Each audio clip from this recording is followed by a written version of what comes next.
Okay, so we have talked about what fuzzy implications are. We talked about the definition of fuzzy implication, a few examples of fuzzy implication, then the left neutrality property, and then we looked at three widely used classes of fuzzy implications, namely SN implication, R implication, and QL implication, or I should say QL operation. And we saw that such classes are essentially obtained by looking at identities in classical set theory or tautologies in classical logic, and then fuzzifying them. Now, the second module of discussion, session 9, is about fuzzy propositions.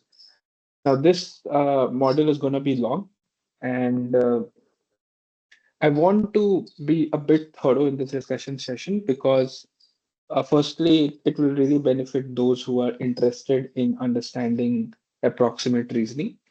And I thought that in the lectures we have already been taught how to solve problems, right? So you already know how Mamdani inference works or how to compute the truth values of fuzzy propositions. What I intend to do in this module is to tell you why those methods or why those ways of solving doing inference actually work. So this session is going to be about me explaining uh, why things work, right? And naturally, it's going to be a long session. So if you are not very interested in sort of getting to know the specifics, you can very well skip this, right? So fuzzy proposition, as I discussed earlier in an earlier discussion session, it's a declarative statement whose truth is a matter of degree, right?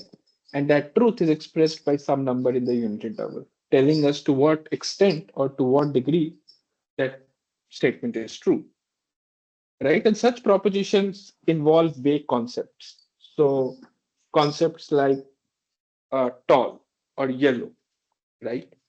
It Tall and yellow are examples of vague concepts where because they don't have sharp boundaries, and I've discussed it plenty of times, so I won't get into that.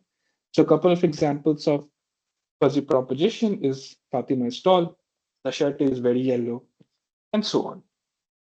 And we also saw that fuzzy propositions are of four types. So unconditional and unqualified, conditional and unqualified, unconditional and qualified, conditional and qualified. Right. So let us look at the first category of fuzzy propositions, namely unconditional and unqualified.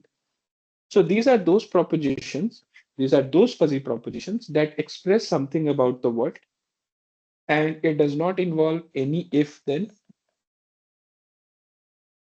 and it also does not involve any truth qualifier. So in the last session, I gave you a sense of what if and then are and what truth qualifiers are, right? So a couple of examples of fuzzy proposition of this type is Fatima is tall. This statement, Fatima is tall, it just asserts something about this human being named Fatima. It is not an if-then statement, and it certainly does not involve any truth qualifier. So this is an example of an unconditional and unqualified fuzzy proposition.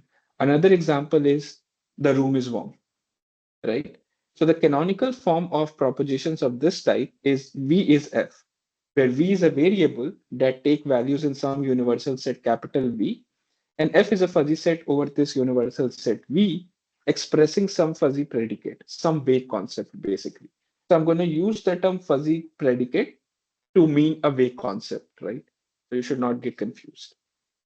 So in the context of the proposition Fatima is tall, our variable V would be the height of Fatima, and our underlying universe V, capital V, would be the set of all possible human heights, right? So maybe from 50 to 210 centimeter. And our fuzzy set F would be essentially a fuzzy set that would capture the vague notion of tall, right? For the second example, the room is warm. Our variable V would, of course, be the temperature of the room. And the underlying universe, capital V, the set in which this variable takes values, would be the set of all possible room temperatures. So maybe minus 50 to 50 degrees centigrade. And our fuzzy set F would be a fuzzy set that express this vague concept of warm, right? Now, we have talked about how to compute truth value of propositions of this type, right? That is unconditional and unqualified fuzzy proposition. If we know that the variable v assumes a specific value, little v, then the truth value of this proposition is precisely the membership of v in the fuzzy set F. And this kind of makes sense, right? Because consider this case, Fatima is tall. Now, if we know that the height of Fatima is say 150 centimeter, then the extent to which 150 centimeter belongs to the vague concept of tall tells you to what degree this proposition P is true. So this way of defining the truth value of this proposition P, an unconditional and unqualified fuzzy proposition, definitely makes sense, right? So this is how we compute the truth value of unconditional and unqualified fuzzy proposition. So for the two examples that we consider, if we are given a height h, then the truth value of proposition P being Fatima is tall, would essentially be given by the membership of height h in the fuzzy set tall. For the second proposition, the room is warm, given a particular value of temperature, say T, the truth value of the proposition, the room is warm, would essentially be the membership of this temperature T in the fuzzy set warm, right? Now, the thing is, given an unconditional and unqualified fuzzy proposition, we can definitely compute its truth value given certain values of input. In this case, the input was height h, and in this case, the input was temperature T. But this is the only thing that we can do, right? We cannot do anything more with propositions of this type, right? And we will see what exactly we mean by this is the only thing we can do. When we talk about conditional fuzzy propositions, you will see that in addition to computing truth value of such propositions, we can also do inferencing. However, with unconditional and unqualified fuzzy propositions, we can't do any inferencing. Okay. So let us now jump to the next category, which is conditional and unqualified fuzzy propositions. So a conditional fuzzy proposition is one that involves an if then, and it is unqualified, which means it does not involve any truth qualifier. So you won't find phrases like very true, extremely false, and so on. So a couple of examples of propositions of this type is are follows. So if temperature is high, then motor speed is high. If the tomato is red, then it is ripe. So you have an if then, which makes it a conditional fuzzy proposition, and you don't have any truth qualifier, and therefore it's unqualified. So the canonical form, so and one thing that you should note is that a conditional fuzzy proposition, basically a fuzzy proposition involving an if then, is nothing but a if then rule, right? For example, this essentially tells you that if the temperature is high, then the motor speed would also be high. The second example also tells you that if tomato happens to be red, then it is ripe, right? So a conditional fuzzy proposition, regardless of the fact that it is unqualified or qualified, expresses an if-then rule. And therefore, we will use this term if-then rule to refer to a conditional fuzzy proposition, all right? And in fact, this is the term that you would often find in books or literature. So we should remember that by an if-then rule, we essentially mean a conditional fuzzy proposition. The canonical form of propositions of this type is if x is a, then y is b, where variables x and y take values in universal sets capital X and capital Y respectively, and a and b are fuzzy sets over x and y respectively, expressing some fuzzy predicates, right? So for this particular example, if temperature is high, then motor speed is high. Our variable x would, of course, be the temperature of the room, if the context here is the room. And it would assume value in the set of all possible room temperatures. So maybe minus 20 degree to 50 degree centigrade. The variable y denotes the speed of the motor, right? and it take values in set of all possible motor speeds, so maybe 0 to 1000 revolutions per minute. And the fuzzy set A is a fuzzy set over universe X that express the wake concept high temperature, right? And B is a fuzzy set over universe Y expressing the wake concept high speed, right? So this conditional and unqualified fuzzy propositions can be looked can be expressed in this canonical can be seen in the from the lens of this canonical form, and these would be the variables and fuzzy sets. Similarly, and we have also emphasized this in the last discussion session, that a conditional fuzzy proposition essentially expresses a conditionality between the variable x and the variable y, right? So if I say that if temperature is high, then motor speed is high, then we're essentially expressing a conditionality between temperature value and motor speed value, right? So a fuzzy if then rule expresses a conditionality between variables x and y. And we saw that the way we captured this conditionality is through a fuzzy relation R from universe X to universe Y. And this fuzzy relation R is built using a fuzzy implication I. And how that relation R is defined? So X and Y, given a value for variable X and given a value Y for variable Y, the membership of X, the degree to which X and Y are related under this relation R which captures the conditionality that exists between input variable X and output variable Y, is essentially I of mu X comma mu by, right? So this basically tells you the strength of conditional relationship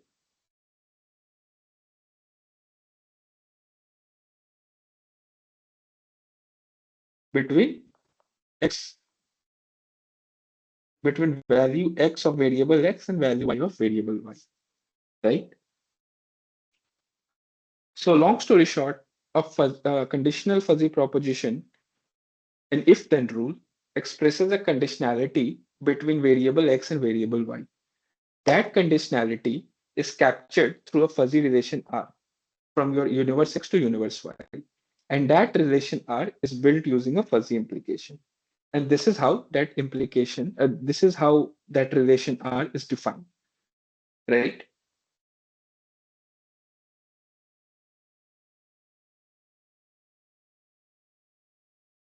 Now, given a particular value of the variable X, say X naught, and given a particular value of variable Y, say Y naught, the truth value of this proposition, of this conditional and unqualified fuzzy proposition, is nothing but the degree to which X naught and Y naught are related under this relation R. Or in other words, it's nothing but the strength of conditional relationship between X naught and Y naught. And this kind of makes sense, right? Because the extent to which this proposition P should be true, intuitively, uh, has to be how true this conditionality is, how true the conditionality expressed by proposition P is given specific values of the variables. So defining the truth value of proposition P in this manner does make sense, right? So for the example that we considered, if temperature is high, then motor speed is high. For in this particular case, these were our variables and fuzzy sets A and B. Given a particular value of temperature, say 35 degrees centigrade, and a particular value of motor speed, say 500 RPM, the truth value of the proposition P would essentially be I of mu A 35, comma mu B 500, where I is some fuzzy implication, right? And A is basically fuzzy set over X expressing the concept high temperature. So you can construct A and B yourself, right? It depends on the context. So maybe A may look something like this. So high temperature, so maybe something like this. So from minus 20 to 25 degrees centigrade, the membership to this fuzzy set A is 0. And from 25 to say 35, the membership increases linearly. And from 35 degrees centigrade to 50 degrees centigrade, the membership of the temperature value to this fuzzy concept high temperature is 1, right? So the point is, given a particular value of temperature and a particular value of motor speed, you can compute the truth value of this proposition P, a conditional and unqualified fuzzy proposition, right? Now let us quickly do a problem. We have a proposition: if x is a, then y is b, where is a and b are trapezoidal fuzzy numbers, and we are told that to capture the conditionality that this fuzzy proposition P expresses, we need to use R implication induced by product T norm IP. Now remember, from the fuzzy implications part, that the R implication induced by product T norm is nothing but the Gogon implication, which is given in this manner. If this is something that you don't recall, then you should go back to the fuzzy implication part, right? Now, we need to identify which of these four options are correct. Truth value of proposition P is equals to 1 when xy is equals to 3, equals to 3 comma 5. So maybe it is useful to start by plotting this fuzzy sets A and B. So 1, 4, 7, 11. 3 is probably here, 5 is here, and minus 1 is here. Maybe I should use a different color. So 1, 4, 7, 11.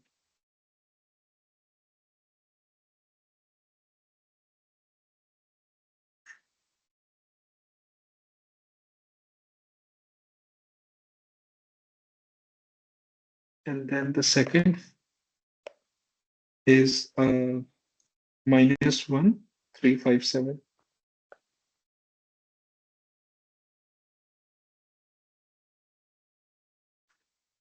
Right? So B is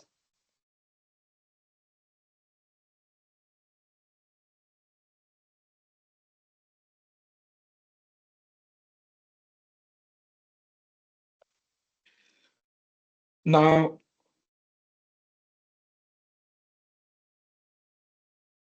when x comma y is equals to 3 comma 5, the truth value of the proposition is nothing but I of mu a3 comma mu b5. So what is mu a3? So 3 lies between 1 and 4, right? So this is x minus 1 divided by 3 at x equals to 3, comma, and 5 lies between 3 and 5. So this is 1. So whatever this value is, it is going to be some value in the unit interval. And we know that for any R implication, so maybe let's not do all that, simply 2 by 3 comma 1. And we know that when A is less than equals to B, the Gogon implication gives us value 1. So this is 1. This is definitely true. Let us see what happens when x comma y. So when uh, truth value of p is equals to 1 and x comma y is equals to 3 comma 5, then option B is incorrect. And let us see what happens when x comma y is 8 comma 6.5. So the truth value would be this: I of mu a8 comma mu b 6.5. Now 8 is beyond, 8 lies between 7 and 11, right? This is 11 minus x divided by 11 minus 7, that is 4, evaluated at x. equals to 8 and mu b is 6.5. So 6.5 lies between 5 and 7. So 7 minus x divided by 2 evaluated at x equals to 6.5, right? So this is 3 by 4 if I am not wrong,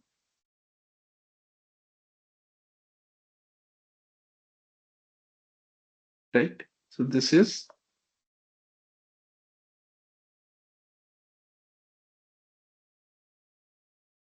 3 by 4 comma 7 minus 6.5 is 0.5, 0.5 by 2, which is nothing but 1 by 2 multiplied by 1 by 2. So this is 1 by 4. And so 3 by 4 is definitely greater than 1 by 4. So this becomes 1 by 4 divided by 3 by 4.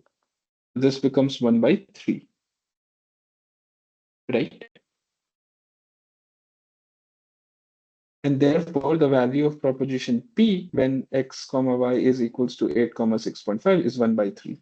So maybe say that option D is 1 by 3. So option D is correct and C is incorrect, right? So hopefully you got a sense of how to evaluate the truth value of a conditional proposition given specific value of input and output, given specific values of input variable x and output variable y. And so I'm using the word input variable x and output variable y. I will also use the term antecedent variable sometimes and consequent variable. Right. So recall when we write P imply Q, P is called as antecedent and Q is called as consequent. Right. So I'm going to use these two terms, input variable X or antecedent variable X or consequent variable Y or output variable Y. So I'm going to use these terms quite often. So I thought I should make it a point about them. Right. Now, what is interesting is when the underlying universe X and Y are finite, then this relation R that we construct to express the conditionality expressed by proposition P can be looked from a matrix perspective. So what do I mean by that? Uh, let's see. Suppose the universe X has n elements and universe Y has m elements. Then given a fuzzy implication I, the relation R, which is which captures the conditionality expressed by proposition P, is defined in this manner.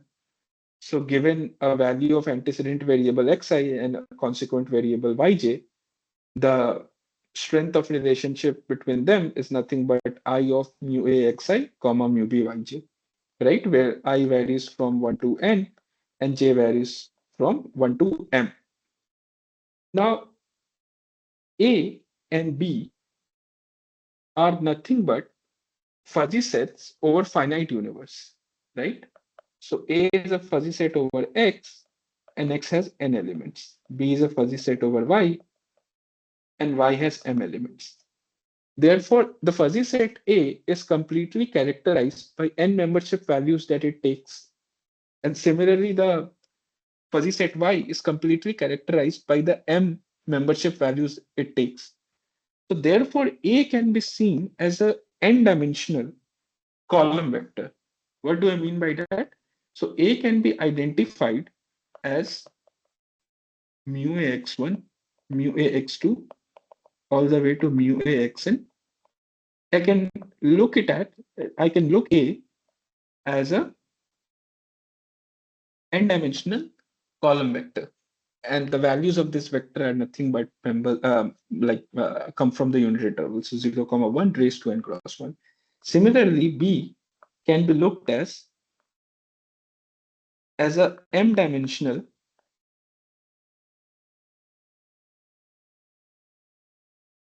column vector. And this way of looking at A and B is useful in the context of this building this relation R. because then the relation R, which is defined in this particular manner, turns out to be an outer product of A and B being looked at as column vectors, and this outer product is based on implication I. So let me define this more clearly. Suppose I take two vectors, U and V. U is an n-dimensional vector, and U is a m-dimensional vector. Then the general outer product, the ordinary outer product of U and V is denoted by this symbol V. Then you have this symbol, a circle with a cross, U, and it is defined as the ordinary matrix multiplication of U and of V and U transpose. So if I take V to be say zero point 0.2 and zero point 0.3 and U to be say zero point 0.1, zero point 0.2 and zero point 0.3, then the ordinary outer product of U and V would be given as the matrix multiplication between V and U transpose. So U transpose would be this, and you can compute this. So this is 2 by 1 matrix, this is 1 by 3 matrix. So the resulting matrix would be a 2 by 3 matrix, 0 0.02, 0 0.04, 0 0.06, and 0 0.03, 0 0.06, 0 0.09, right? So this is the ordinary outer product of V and U. Now, if I define an outer product based on implication I, and by that I mean that when we compute the ordinary outer product, we simply do the multiplication, right? So to obtain the first entry in this outer product, by first entry, I mean entry at the top left, I am multiplying zero point 0.2 by zero point 0.1. So I am performing the multiplication operation. Instead of performing this multiplication operation, I perform the implication operation. That is, instead of doing 0.2 multiplied by 0.1, I do I of 0.2 comma 0.1. So if I define a matrix multiplication based on implication I, where instead of doing ordinary multiplication, I perform the implication, then what we end up getting is called as I outer product. And this I outer product is very useful to build the relation R. And that would hopefully become clear in a short while. So the outer product based on implication I of V and U, which is going to be denoted by this symbol,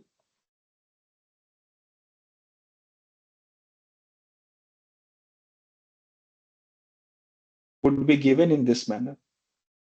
So 0 0.2, 0 0.3, this is the multiplication based on implication I transpose. So what we get is this. So I'm writing everything down explicitly so that it becomes perfectly clear what's going on.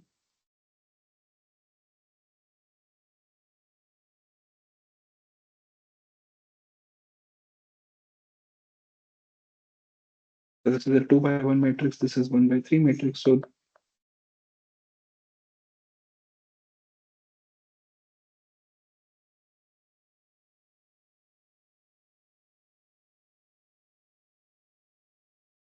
instead of performing, so when we compute the ordinary outer product of V and U, we get this. And when we perform the outer product of V and U based on implication I, we get this. So just the only difference is that instead of performing the ordinary multiplication, we are performing the implication, right? And therefore, this is what we get. So I hope this was clear to you, because if it is, then this relation R,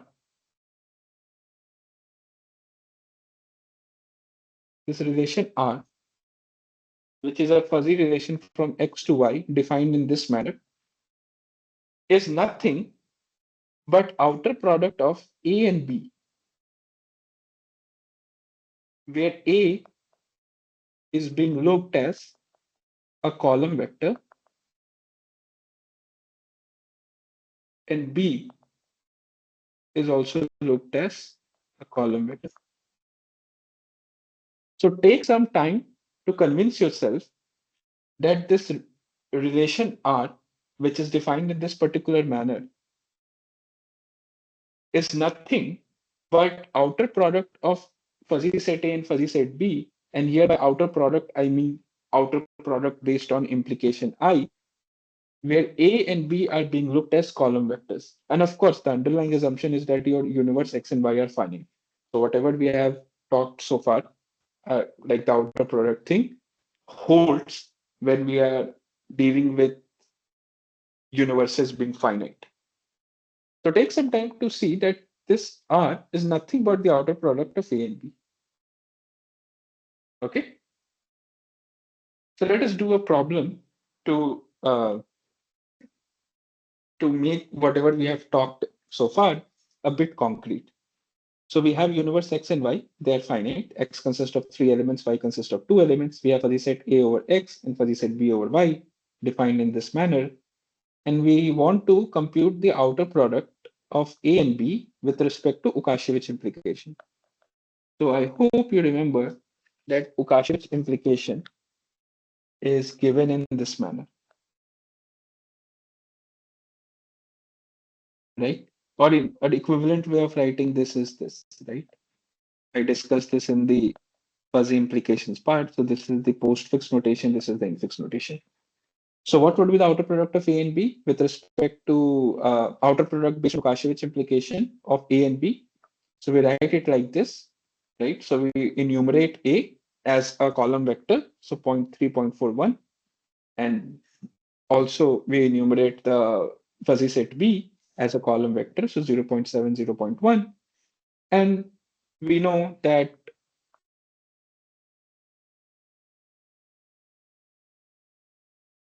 the outer product of vector V and U based on implication I is basically matrix multiplication based on implication I of V and U transpose. So we write V and then we take the transpose of U. So this is U transpose. And now things are very easy. So this is a 3 by 1 matrix and this is a 1 by 2 matrix. So resulting matrix would be 3 by 2. And so this would be 0.3.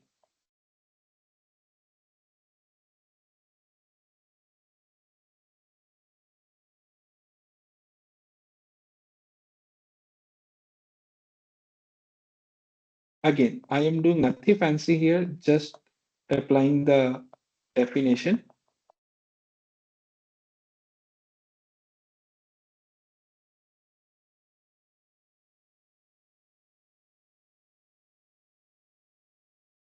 Right? And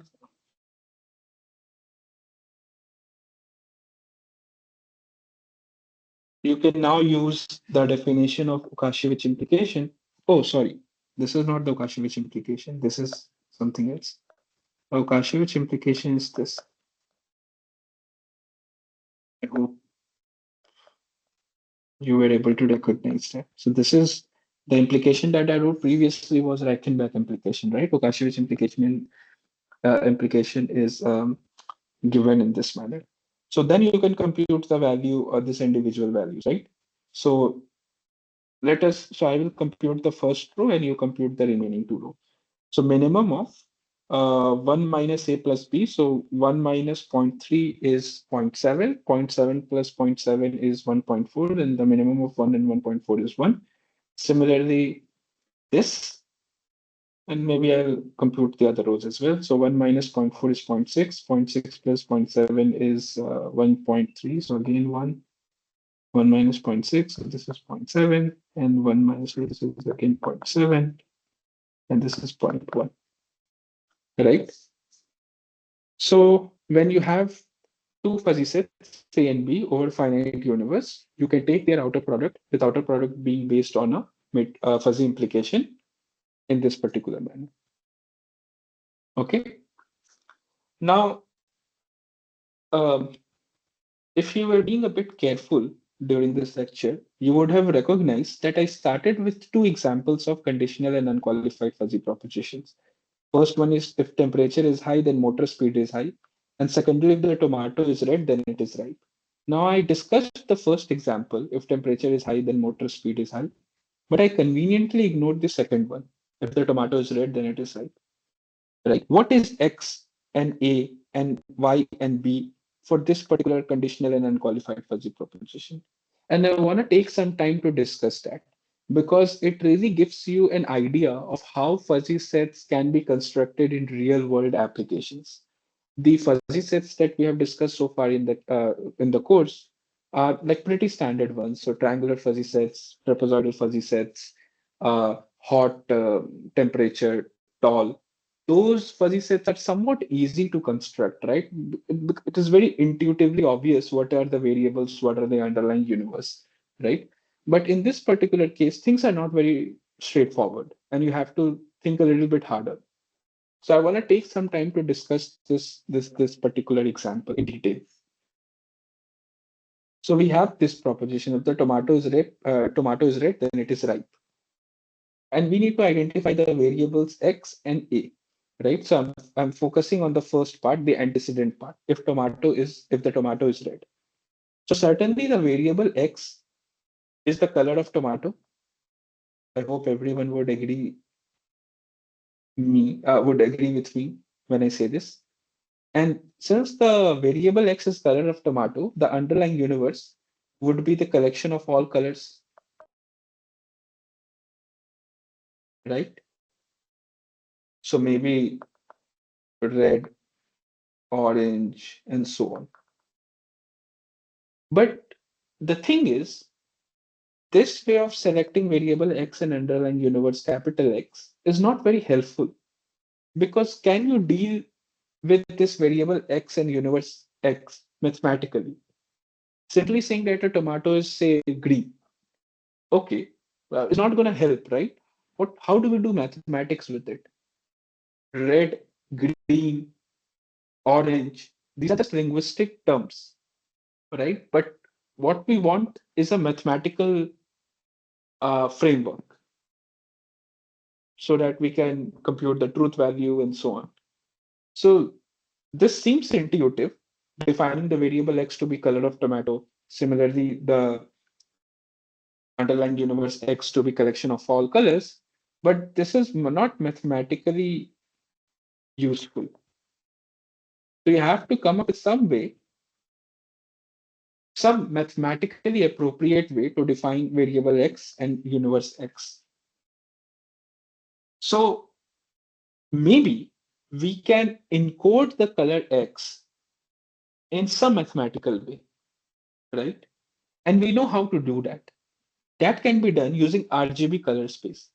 So if you have toyed with, say, MS Paints, or for that matter, any sort of image editing software, you would be familiar with something called as RGB color code, right? So basically, any color can be specified as a triplet of integers, R, G, and B, where R, G, and B denotes the intensity of red, green, and blue in that particular color, right? And these values R, G, and B are integers that vary between 0 and 255, where 0 means no intensity and 255 means complete intensity or full intensity.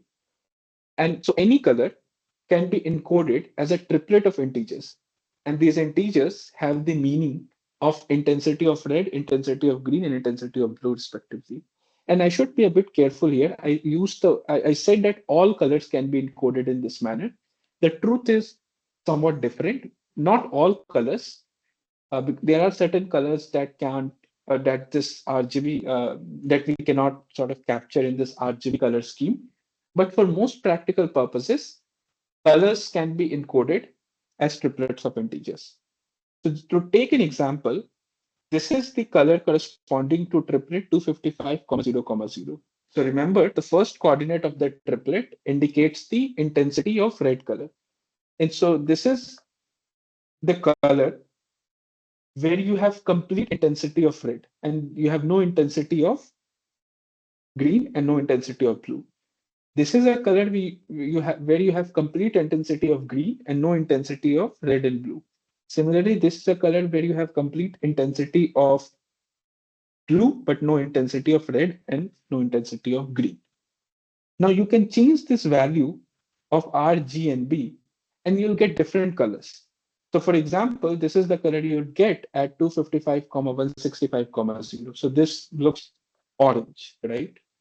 And this is the color you would get when you set the intensity of red and green to be full, like 255, 255, and no intensity of blue color.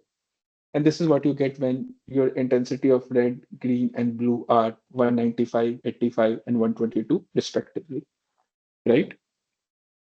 So we can take the variable x,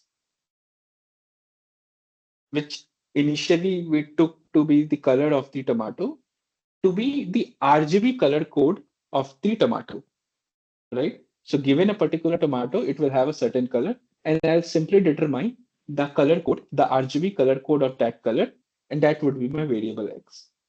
Now notice we have moved from x assuming values such as red, green, orange to x assuming a value as a triplet of integers.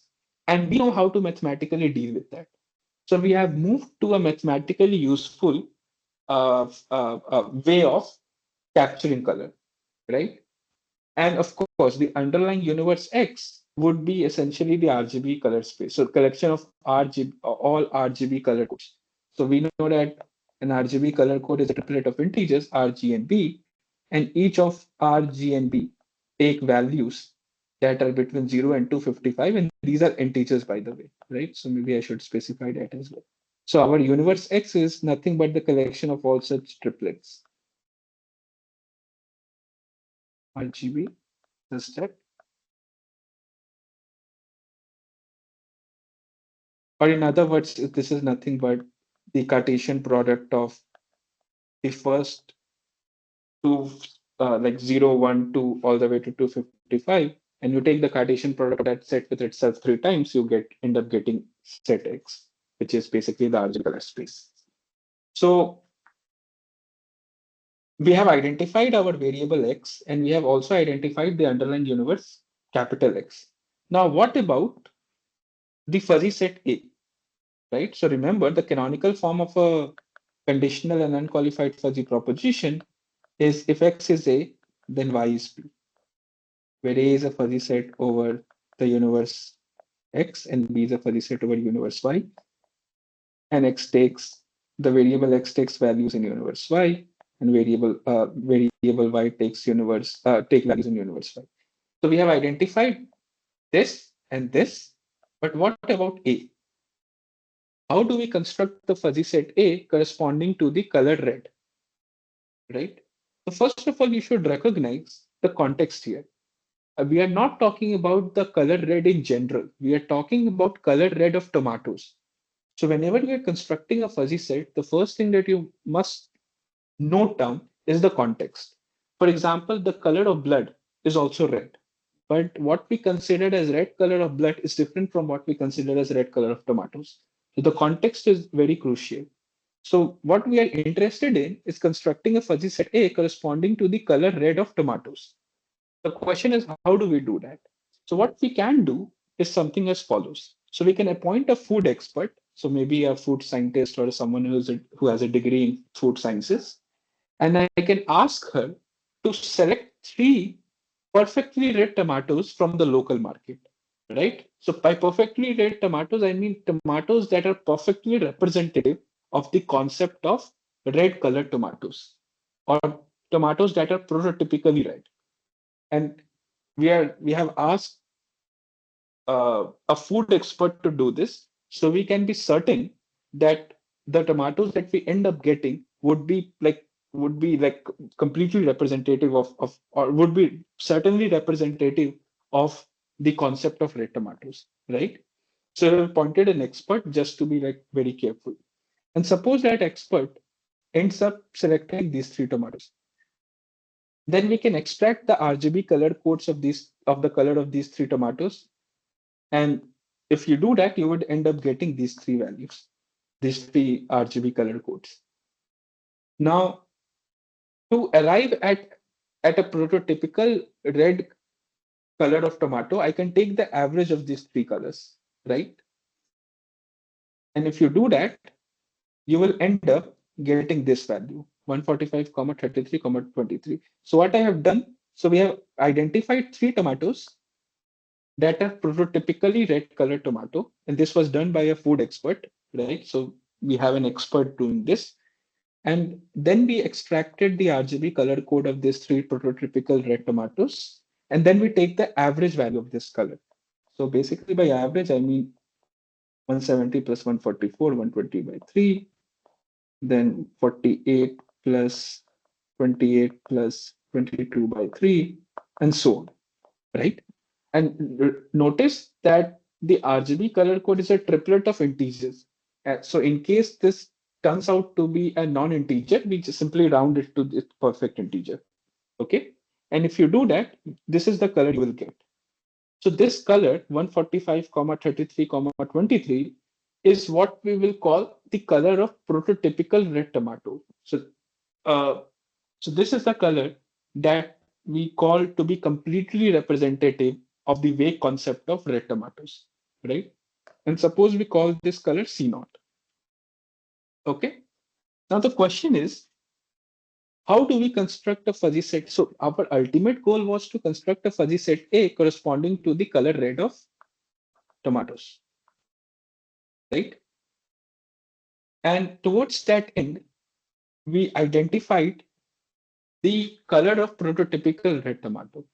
Now, if I pick up a tomato and it happens to have a color that is very close to C naught, then it is intuitive to say that that particular tomato belongs to the fuzzy set A to a degree close to 1.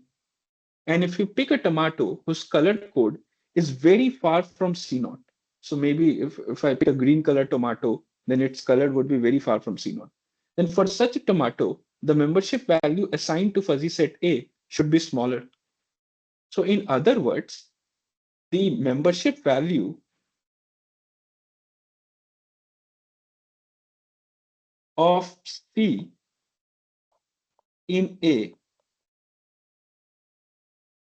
should be a decreasing function of the distance between C and C naught. Take a moment to digest this. I pick a tomato, I identified its RGB color code C. If that C happens to be very close to C naught, then that means it's very close to the prototypical red tomato. And therefore its membership in A, the fuzzy set A, by the way, is the fuzzy set corresponding to the color red of tomatoes. It should be very high. And if I pick a tomato whose color code C is very far from C naught, then its membership in A should be very small. So in other words, the membership value of C in A should be a decreasing function of the distance between C and C naught.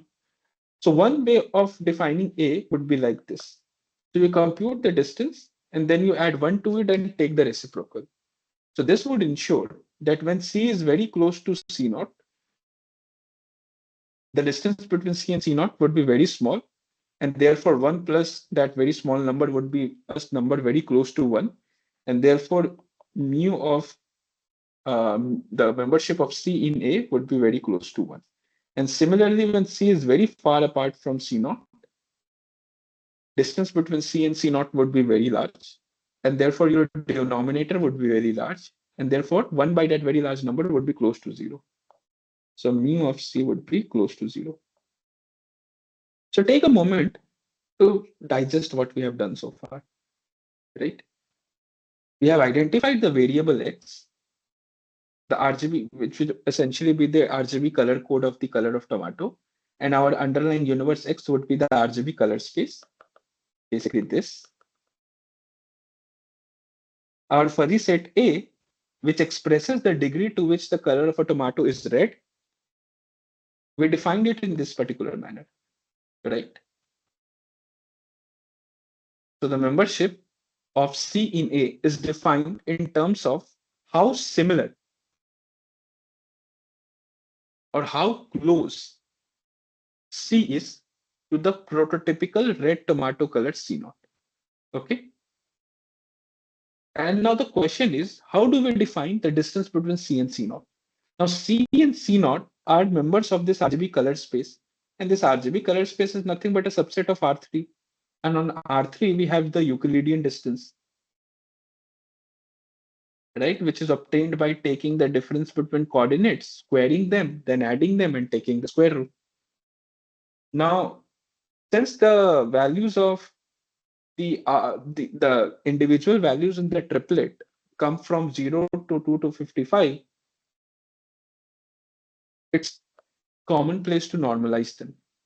So if this 255 was not here, you would have ended up getting the normal like Euclidean distance, right? But since we know for a fact that the color code, the values of the individual R, G, and B, C, which in this case are being denoted by CR, CG, and CB, lie between 0 and 255, then we can normalize them. And normalizing them has the advantage that no particular coordinate dominates this distance value calculation. So if you are familiar with like some amount of data science, then you would know that this is like very common, right? Normalization to ensure that normalization by 255 ensures that no particular coordinate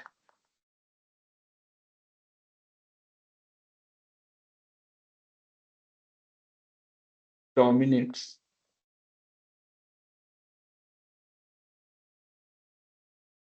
the distance calculation.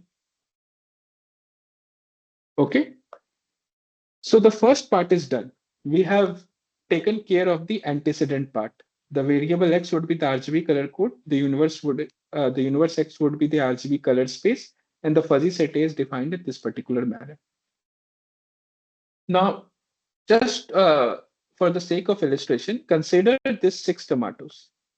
Now, from appearance, it is clear that they have different colors.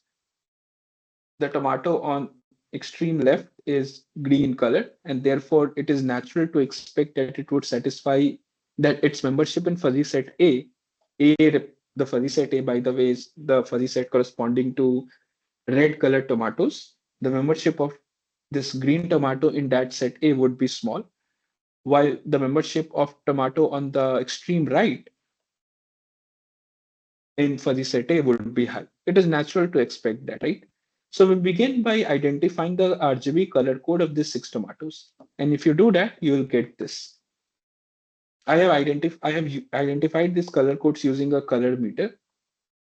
So for example, a MacBook has a color meter installed, but you can use an extra like an online tool as well. So anyways, these are the color codes, RGB color codes. And then we compute the membership of these different tomatoes in the fuzzy set A using this formula. And if you do that, these are the values that you'll end up getting: 0.65, 0.69, 0.74, 0.78, 0.82, and 0.88. And this perfectly aligns with our intuition. The tomato on the extreme right, from appearance, it looks that it's a very red, right? It's perfect. It looks like very like a properly red tomato. And this is what the membership value also reflects. It says that it belongs to the fuzzy set A to a high degree. Well, if you look at this this green color tomato, its membership in the fuzzy set A is small, right? And these values are increasing as you go from left to right, which is also clear from looking at the 6 tomatoes. So the point is, this way of defining the fuzzy set A that is supposed to capture the way concept of red color tomatoes does make sense, right? This is what this table indicates, that the fuzzy set A that we have defined, it's meaningful. It's not it is not the case that it does not work. It does work, as is illustrated by this example. Okay, so we have taken care of the first part. Let us look at the second part. Then it is right. In other words, we have to identify the variable y and the underlying set or the underlying universe capital Y and the fuzzy set B, which is a fuzzy set over universe Y. Now, you can say that given a tomato, I can say that it is either ripe or it is not ripe. That is, I can model this property of being ripe as a binary property. But if you think a bit carefully, you would realize that this property of a tomato being ripe is more meaningfully modeled as a graded property, right? So maybe this tomato is perfectly ripe, but this tomato, the one in the middle, it looks it may not be very ripe, right? So it may be like very sour. So the point is that most people would agree that the property of a tomato being ripe is meaningfully modeled as a graded property. It's a property that is satisfied to a certain extent, right? Now the question is again, how do we come up with a mathematically useful variable y, and that variable y is supposed to correspond to tomato being ripe? Okay, how do we do that? So we again go back to like food science. So the food science tells us that ripening of tomato is triggered by a gaseous hormone named ethylene, which is produced by tomatoes. So when the internal concentration of ethylene reaches zero point 0.1 to 1 ppm, parts per million, ripening starts. And at full ripeness, the concentration of ethylene peaks, going above 50 ppm. And as the tomato passes its peak ripeness and begins to age, this concentration, the concentration of ethylene, starts to decline. So what we know is that ripening is tied to ethylene, which is a hormone. And this ethylene can be measured. So we can represent the concentration of ethylene as a number. And that's all we want, right? We want a mathematically useful way to indicate ripeness. And we know from food science that ripeness is connected to ethylene. And therefore, variable y can be taken as the internal concentration of ethylene in parts per million. And we can define the underlying universe y to be 0 to 100 ppm, right? And again, you could have taken 0 to 500 ppm. I'm certainly not a food scientist. So uh, from the research that I did, it turns out that 0, 100 ppm is a suitable universe. But in some cases, you have ethylene concentration going all the way to 250, 300, 500. So maybe a more meaningful universe Y in such cases would be 0 to 500 ppm. But again, for the sake of illustration, suppose our underlying universe Y is 0 to 100 ppm. So the point you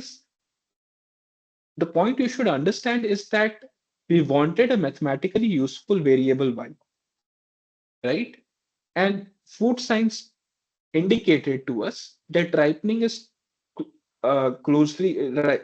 caused by this ethylene concentration of ethylene, and that concentration can be measured as a number. And numbers are all we want because numbers can be mathematically manipulated, right? And therefore, we take the variable y to be the internal concentration of ethylene, and it take values in the universe y being 0 to 100 ppm. And then we can express this, the variable, the fuzzy set B,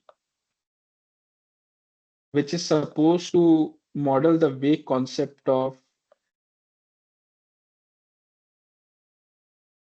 ripe tomato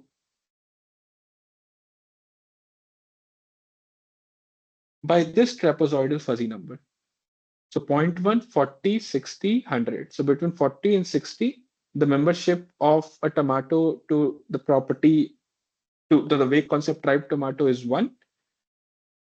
From 0.1 to 40, it linearly increases, and from 60 to 100, it linearly decreases. And this makes sense, right? Because that's what science tells us. We know that when the internal concentration of ethylene reaches 0.1 to 1, ripening starts. So that's why our membership value starts increasing from zero point 0.1. And at full ripeness, we know that the concentration peaks and it going above 50 ppm. So we have taken 40 ppm to 60 ppm as the range of internal ethylene concentration at which we are saying that a tomato satisfies the vague concept of ripe tomato to degree 1. And lastly, we know that as the tomato begins to age, it over ripens and the ethylene concentration starts to decline, right? And therefore, that's what we are saying, that when ethylene concentration starts to decline, this is what you get, right? So basically, the point is, now you can argue that a food scientist can contest this and can say that no, this is not a suitable fuzzy set. This You can come up with a more suitable fuzzy set P. Okay, and I won't deny that. The point of this example is to give you that how one can go about constructing fuzzy sets A and B in a practical scenario, right? Because triangular numbers, trapezoidal fuzzy numbers, those are mathematical categories. But how to actually come up with the parameters involved in triangular numbers or trapezoidal fuzzy numbers, or how to model colors, these are very practical considerations. And the point of this example is to give you a sense of how one can entertain such considerations. You know. Okay. So long story short, we wanted to deal with this conditional and unqualified fuzzy proposition. If tomato is red, then it is right. The variable x is the RGB color code of the color of tomato. The underlying universe x would be the RGB color space, and the variable y is the tomato's internal concentration of ethylene, and the universe y is 0 to 100 ppm. The fuzzy set A over X, which is supposed to capture the big concept of red color tomato, is given in this manner. So 1 plus distance between C and C naught, where C naught is the prototypical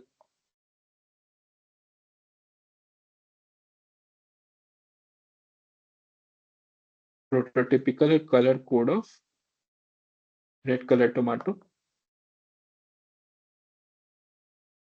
Uh, I should be a bit careful here. This is C naught is color code of prototypical red color tomato, which we identified by the help of a food expert.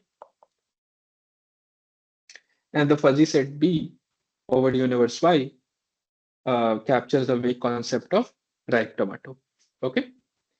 So starting from this natural language statement, we have come up with a mathematical machinery. Okay. Now suppose I consider this particular tomato. So you can identify its color code, and that color code happens to be 175, 54, 36. And you can also measure its internal ethylene concentration. And for the sake of illustration, suppose it is 55 ppm. Then I can compute the truth value of this proposition P, right? So that would be nothing but I of mu A, this color code C, mu B of 55, where I is some fuzzy implication, right? So this is how I hope you did not forget that this is how we compute the truth value of conditional and unqualified fuzzy propositions, right? So it's the strength of relationship between mu A of color and mu B of internal ethylene concentration. Now, the interesting thing is, if you compute the membership of this color code in fuzzy set A, it turns out to be 0.87. So you can do that using this formula, and I encourage you to do that. And the membership of 55 in B would be 1, right? Because this is our fuzzy set B. So anything between 40 and 60 is belongs to B with membership 1. So this becomes 1. And I is some fuzzy implication. But the moment the second argument becomes 1, we know that for any fuzzy implication I, the value that you get is 1, right? Because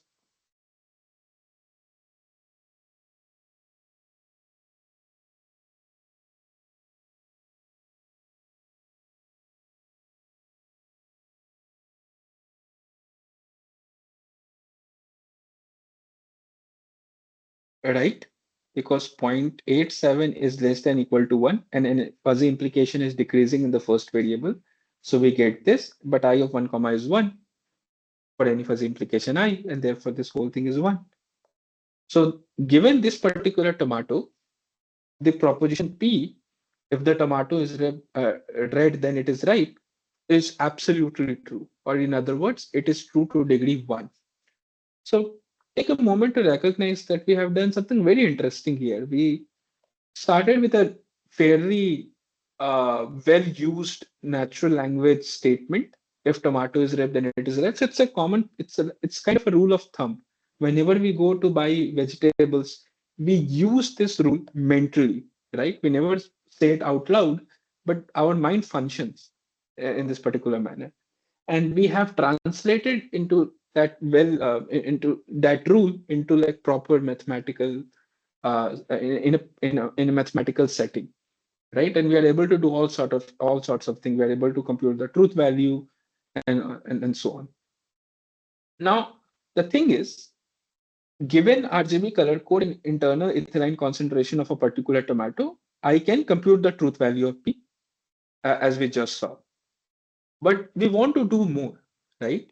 Because a conditional fuzzy proposition at the end of the day expresses a conditionality between antecedent variable and consequent variable, namely tomato being red and it being ripe, right? So therefore, it is natural to expect that given a particular tomato, we can identify its RGB color code, and then we want to determine to what extent it is ripe, right? Because a conditional proposition expresses a conditionality between red and ripe.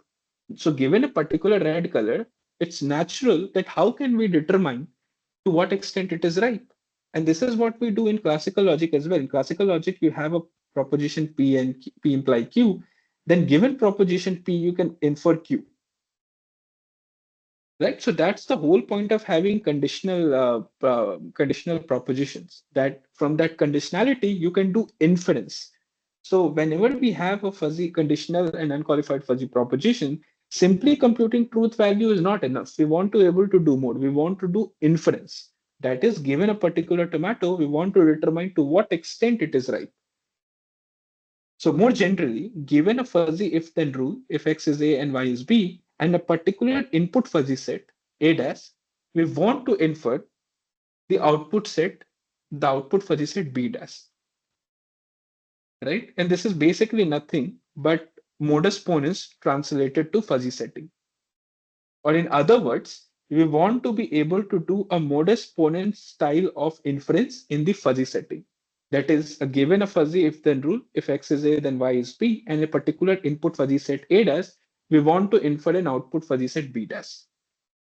Now, an inference scheme that enables this, that allows us to do this modus ponens style of reasoning in fuzzy setting, is called as generalized modus ponens, often abbreviated as GMP.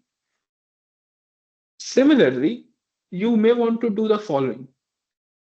Given a fuzzy if then rule, if x is a, then y is b, and given a consequent output, a consequent fuzzy set b dash, you may want to infer a dash. In other words, you want to do a modus ponens style of inference in the fuzzy setting. What is modus ponens? P imply q and not q. From these two pieces of information, you can infer not p, right? And this is basically, if you translate this into the fuzzy setting, this is what you get. So it is natural to desire uh, doing modus tollens style of inference in the fuzzy setting, right? And an inference scheme that enables this is called as generalized modus tollens, sometimes abbreviated as GMT, not to be confused with Greenwich Mean Time. Anyways. And similarly, we also have one more inference scheme in classical logic, namely hypothetical syllogism. That is, from P imply Q and Q imply R, it can be inferred that P imply R. So the fuzzy translation of this classical inference scheme is following. If X is A, then Y is B, and if Y is B, then Z and C, then we want to be able to infer if X is A, then Z is C, right? Or in other words, we want to be able to do a hypothetical syllogism style of inference in the fuzzy setting. And an inference scheme that enables this is called as generalized hypothetical syllogism, abbreviated as GHS, right? So to summarize, whenever we are dealing with conditional fuzzy proposition, we can definitely compute its truth value given the value of input variable and output variable, or consequent antecedent variable and consequent variable. But we want to do more.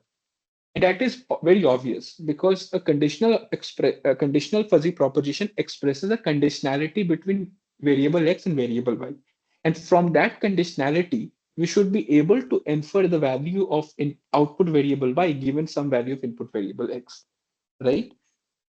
Now, what kind of inference we can hope to have in the fuzzy setting?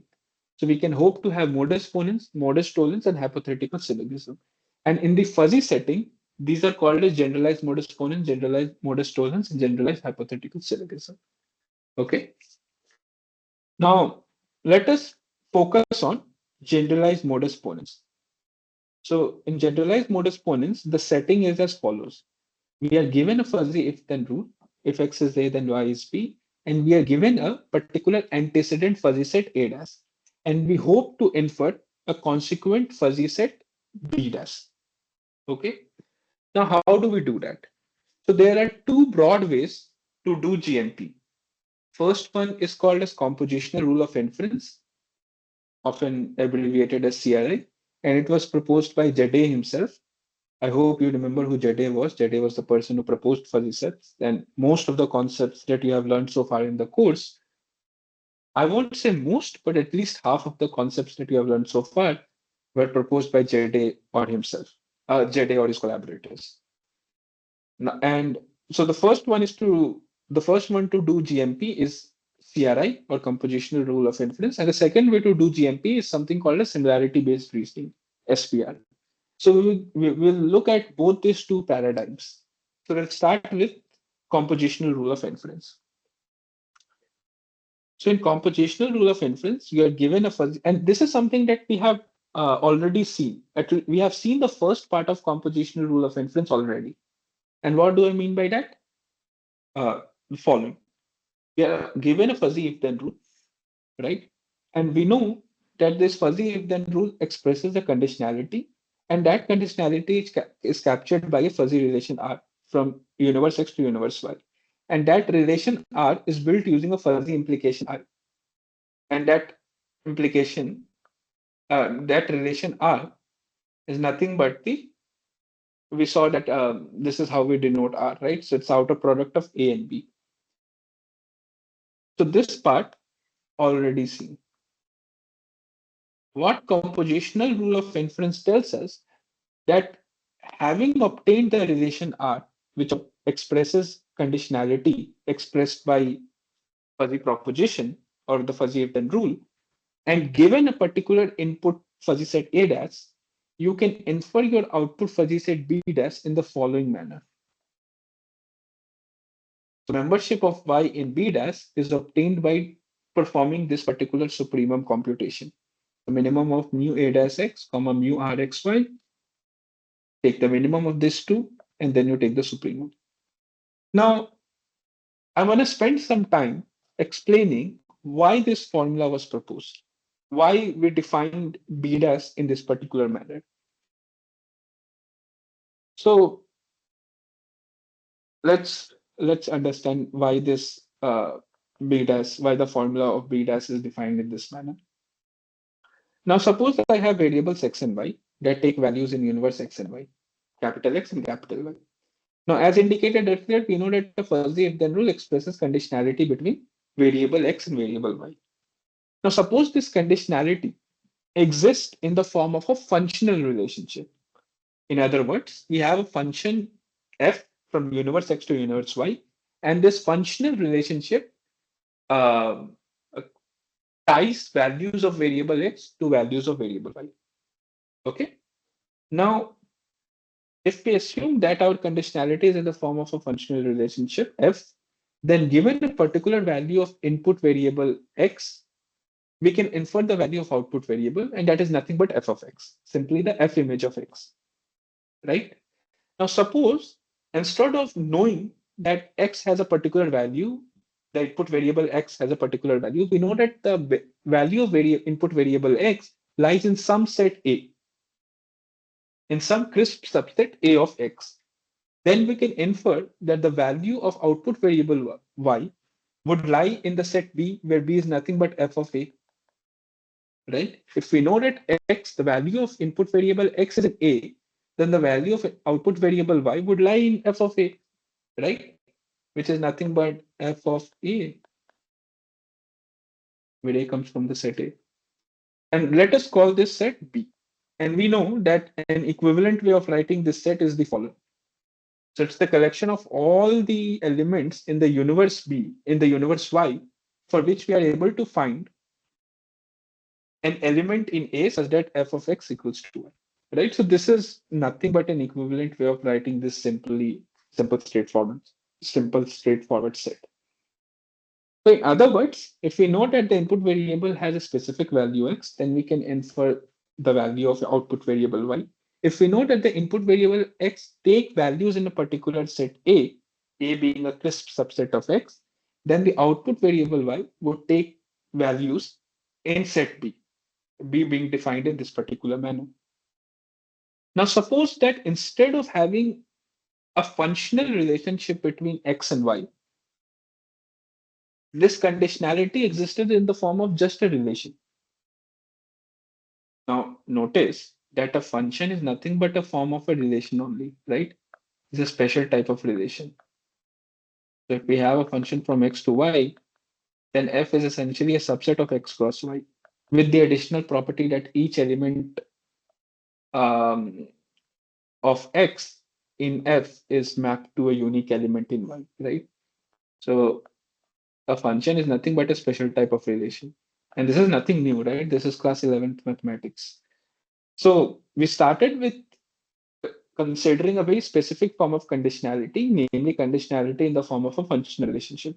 Now we are moving to a somewhat general setting. Now we are saying that suppose the variables x and y are related by a relation, a crisp relation R, and that is not necessarily a function. Then in that case, we can say the same thing.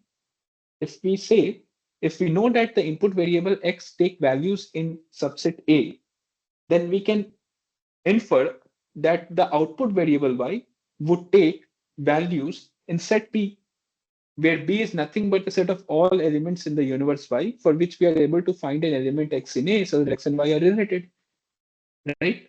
So this is again nothing new, right? This we have already seen in extension principle as well. When we were studying extension principle, we talked about direct image. So this is nothing but direct image of A under F. This is direct image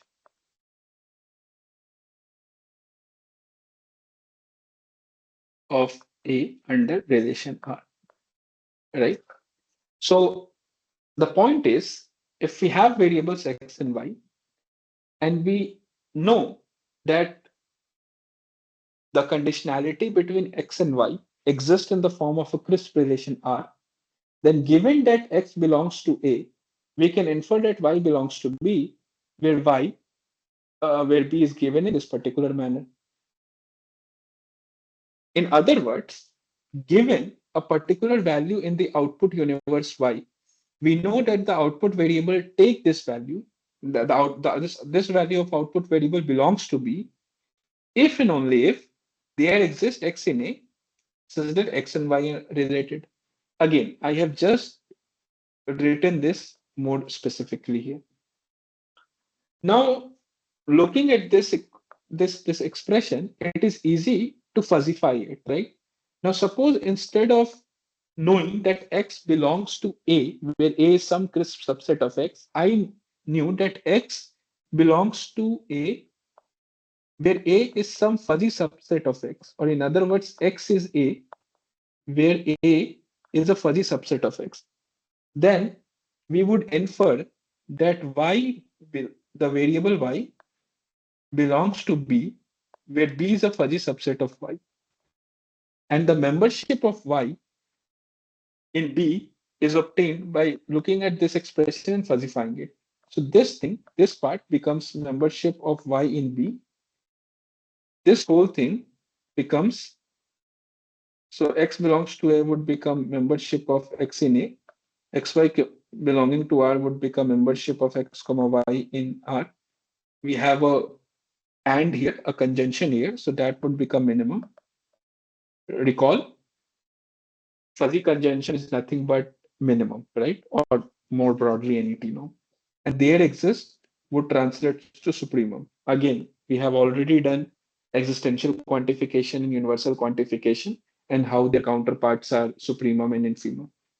So X. So in other words, mu B of Y would become supremum as X varies over the set X of minimum of mu A of X, comma, mu R X, comma Y. Now, this is precisely how the B dash was defined, how the fuzzy set B dash was defined, right? So hopefully I gave you a sense of why the output fuzzy set B dash in compositional rule of inference is defined in this particular manner. You can motivate this formula by looking at the classical case. So you start by assuming that the variables X and Y are related by a functional relationship. Then we can say this and this. Now, what if this X and Y were related by just some arbitrary relation, but not a function?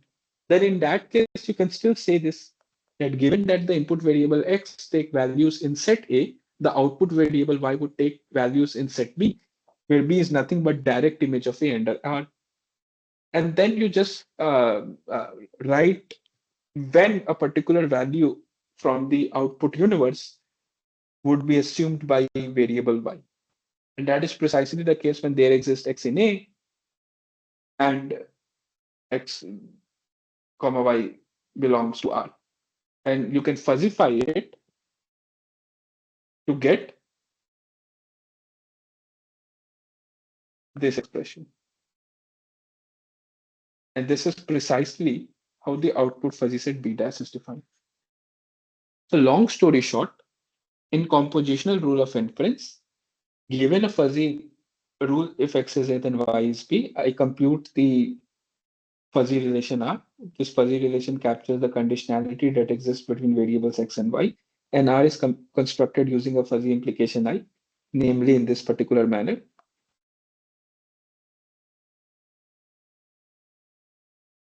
And the moment having built this relation R, given any input fuzzy set A dash, I can infer the output fuzzy set B dash like this. So even if you were not able to completely digest whatever I have said so far, remember this formula because this is how inference is done. Now, if you look at this formula a bit closely, you would be reminded of compositions of fuzzy relations. So we have already discussed composition of fuzzy relations in a previous discussion session. And the formula we had there looked something like this. And it is indeed the case, right? And I would, before mentioning that, I would just do a quick recap of composition of fuzzy relations. We know that if R is a fuzzy relation from X to Y, and Q is a fuzzy relation from Y to Z, where X, Y, and Z are universe, then the Maxwell composition of R and Q, which is denoted by this R circle Q, is a fuzzy relation from X to Z. That is, R circle Q is a fuzzy relation from X to Z. And this is how that relational composition is defined, right? And why do we define relational composition in this particular manner was already discussed, so I'm not going to belabor that point. The point is this is how composition of two fuzzy relations are defined. Now, suppose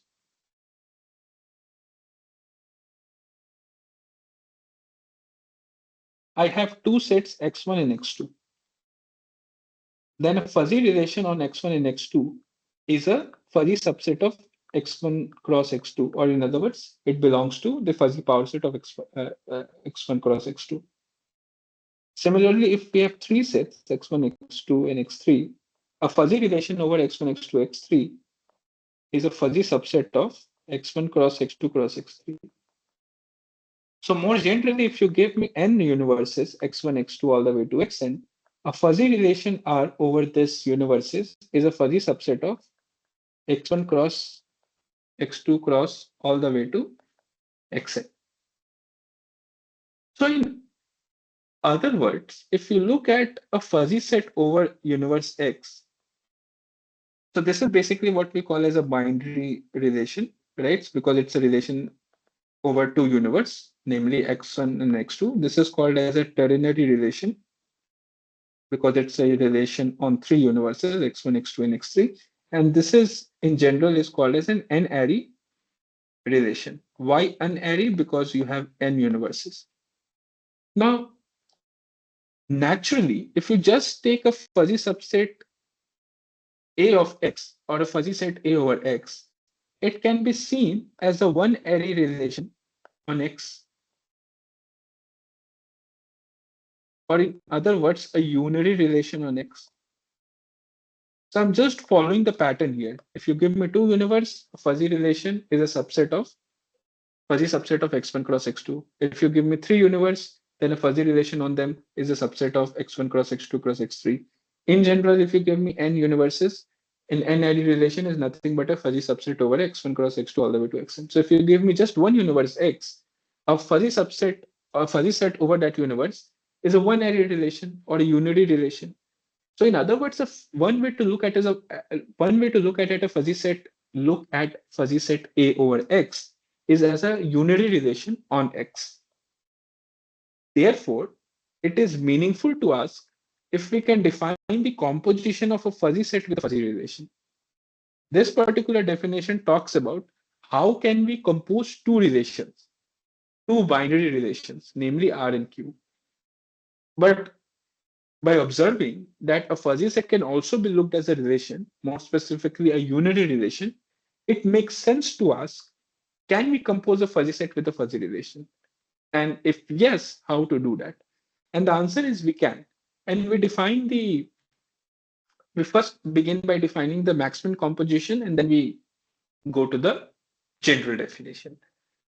So given a fuzzy relation R from X to Y and a fuzzy subset A of X, the Maxwell composition of A and R. So Maxwell composition of A and R, denoted by this familiar notation, A circle R, is a fuzzy subset of over Y. So we have A as a fuzzy set over X, and then we have a fuzzy relation from X to Y. So when we compose this, we end up getting a fuzzy relation over Y. So that's a easy way to remember. You have an X here and X here, and then you compose, you end up getting a fuzzy set over Y. Anyways, so the maximum composition of A and R, denoted by A circle R, is a fuzzy set over Y, defined in this particular manner. Similar to this definition, except the first instead of first relation being a binary relation, we just have a fuzzy set, and therefore we just write the membership function in UA. All right. So I hope that is clear.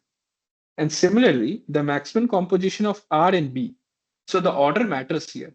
When I'm saying A and R, A appear first in this notation and R appears second. And when we're saying maximum composition of R and B, this is how it will be denoted, R circle B. And it's a fuzzy set over X. Again, an easy way to remember this is R is a fuzzy set over X cross Y, and B is a fuzzy set over Y. And therefore, when you compose it, you actually end up getting a fuzzy set over X. So Y or Y cancels out. Just a way to remember. Nothing, no cancellation is actually happening here. But a way to remember is you have a fuzzy set R over X cross Y, you have a fuzzy set B over Y. When you compose them, you end up getting a fuzzy set over X. And this is how the membership function of R circle B is defined. Again, if we were doing composition of two binary relations, this is the formula you would have. So in the second place, you'll have the membership function of second relation. But here we have just a fuzzy set, and therefore we have mu B. Right? So long story short, given a fuzzy relation R from X to Y and fuzzy set A over X and fuzzy set B over Y, I can compute the maximum composition of A and R and maximum composition of R and B. And there is no reason to confine ourselves to just minimum T norm. We could have taken any T norm I. So more generally, given any T norm I, the max I composition of A and R and the max I composition of R and B are defined in this particular manner. So you just replace the minimum operation by the arbitrary T norm operation I. Okay. So what we have established so far is that we have already seen composition of two binary fuzzy relations, but a fuzzy set can also be seen as a unary relation. Therefore, it makes sense to ask if we can compose a fuzzy set with a fuzzy relation. And the answer is yes, and we do it in this particular manner. Okay. Now, if our underlying universe X and Y happen to be finite, say X consists of n elements and Y consists of m elements, then given fuzzy set A and a relation R from X to Y and a T norm I, the maxi composition of A and R can be given in this manner, right? So maxi composition of A and R is a fuzzy set over Y. Y has m elements, right? So for each of the m values, this is how the membership value is computed, right? So I'm just right. This is nothing new, but this is this definition only. Except that since we have finitely many elements, I can index them using I and J, and this is what you get. Okay. So in other words, A of R looks like this. For Y1, you have this membership. For Y and so on. And for YM, you have this membership. Okay. Now, when we were talking about relation R that captures the conditionality that is expressed by a conditional fuzzy proposition, we defined something called as an outer product based on fuzzy implication, right? And we saw that particular outer product can be applied to fuzzy sets if we look at fuzzy sets as column vectors, right? Of course, fuzzy sets over finite universe. This is what we have here as well, right? We have finite universe. So there we looked at fuzzy sets as column vectors. Now we are going to look at fuzzy sets as a row vector. So to summarize, to sort of emphasize, given a fuzzy set A over X, where X has n elements, there are two ways to look at A. A can be looked at as a column vector, in which case it belongs to 0, 1, n cross 1. And it can also be looked as a row vector, in which case it belongs to 0, 1, but 1 cross n. So there are two ways to identify a fuzzy set over a finite universe. And both these identifications are useful in different contexts. So in this particular case, identify the fuzzy set A as a row vector having n values. And A of circle R is a fuzzy set over Y. So it is characterized by m membership values. And we are going to look at this fuzzy set as a row vector, right? So we are looking at fuzzy sets. We are identifying the fuzzy sets in terms of row vectors. Okay. Now remember this identification for a little while. We also know that the relation R, since we are our underlying universe X and Y are finite, this relation R can be specified in terms of a matrix, an n by m matrix, right? So this is we have done before as well. Now, let us multiply this row vector identification of A with membership matrix of R. That is, you multiply this matrix, which is a 1 by n matrix, with this representation of fuzzy relation R, which is a n by m matrix. And here, you don't do the ordinary matrix multiplication. So if you remember the discussion session on fuzzy relations, I discussed that ordinary matrix multiplication involves sum of products, right?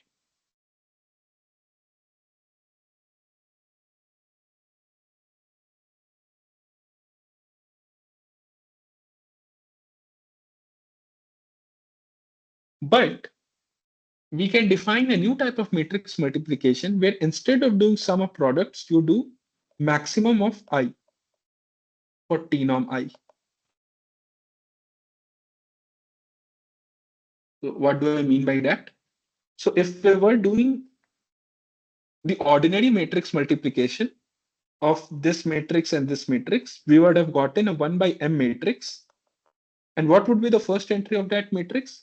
It would have been mu a x1 multiplied by mu r x1 comma y1 plus so on and so forth, mu a xn multiplied by mu r xn y1. If we had performed ordinary matrix multiplication, this is what we would have gotten. In other words, we are doing sum. This is sum. This is sum of products. But in this new matrix but on the matrix multiplication based on T norm I, instead of doing sum of products, you do maximum of I. So instead of multiplying mu a x1 and mu r x1 mu r x1 y1, you take I of them.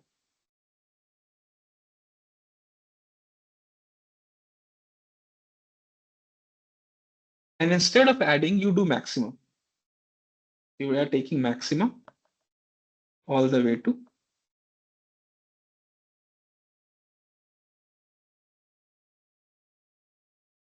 So in other words, if you multiply matrix A, which is nothing but row vector identification of fuzzy set A, and matrix R, which is nothing but matrix representation of fuzzy relation R, and you multiply it not by ordinary matrix multiplication, but max of I matrix multiplication, then what you end up getting is this thing. But this is nothing but the row vector identification of A circle R. Okay, so take a moment to recognize what we have done. Given a fuzzy set, given any fuzzy set over a finite universe, I can identify it as a row vector, right? And we have already seen that when your underlying universe X and Y are finite, then a fuzzy relation R from X to Y can be represented by a membership matrix. Now, we are interested in the composition of A and R. A is a fuzzy set, R is a fuzzy relation. This composition gives us a fuzzy set over B. Now, what I'm saying that this matrix A circle B, that is the row vector corresponding to A circle B, can be obtained by doing this special matrix multiplication on matrix of A and matrix of R. This row vector matrix corresponding to A and this membership matrix of R. Okay, so take some time and digest that. So more compactly, when we are composing fuzzy set A with fuzzy relation R based on when we're doing maxi composition, then we can directly obtain that by simply multiplying matrix A. By matrix A, I mean the row vector obtained, row vector identification of fuzzy set A with matrix R, where R is the membership matrix. So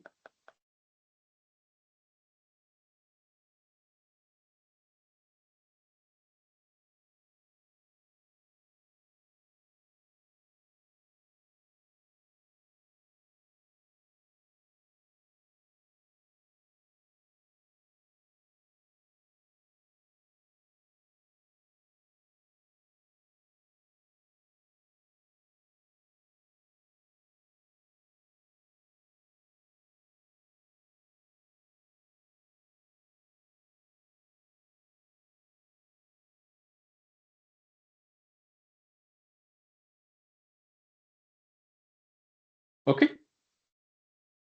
Now let us quickly do a problem to make our discussion so far a bit concrete. So we have universe x and y, they are finite, and we have a relation r from x to y that is given in this particular manner. So 1 divided by 1 plus mod of I minus j, where I and j are basically index variables. And we have fuzzy set A and fuzzy set A over X, and we are required to compute the maximum composition of A and R, and then max IB composition. So IB, I hope you remember, is the bounded sum T no, and it is given in this manner. So it's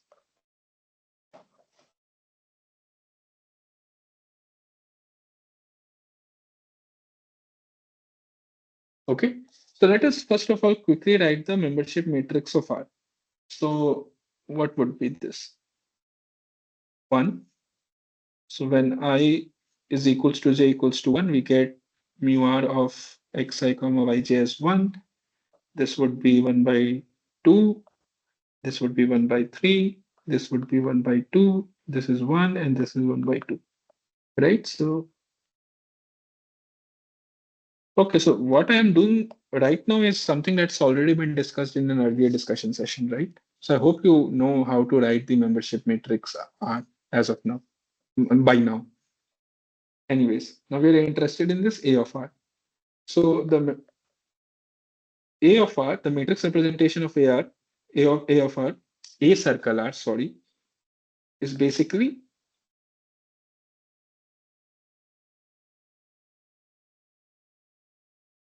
this, where this is not the ordinary matrix multiplication, but this is maximum of IM, right? So this circle represents maximum composition, that is maximum of IM. So mean is basically minimum, right? So IM is nothing but minimum, you know. Anyways, so here this matrix A is the row vector identification of fuzzy set A. So 0 0.3, 0 0.9. I'm writing it as a row vector. This is a 1 by 2 matrix.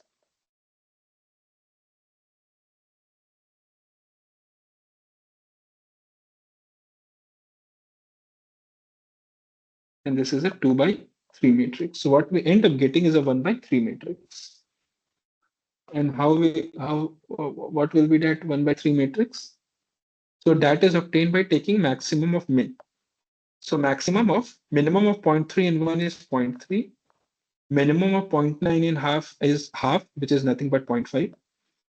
Similarly, let us compute the second element. So that would be maximum of min. So maximum of min of 0 0.3 and half, which is again 0.3, 0.9 and 1, which is 0.9. Similarly, maximum of min for the third element as well. So maximum of 0.3 and 1 by 3. So that is maximum of minimum of 0.3 and 1 by 3. And that minimum is 0.3, and minimum of 0.9 and half, which is again half, which is nothing but 0.5. So in other words, it's 0.5, 0.9, and 0.5. So in other words, our A circle B, which is a fuzzy set over Y, is given in this particular manner.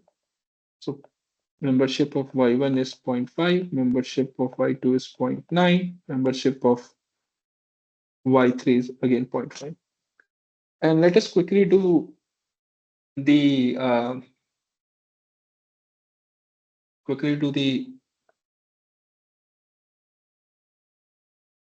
max IB composition as well. So that would be 0.3, 0.9. And here we will do maximum of IB matrix multiplication.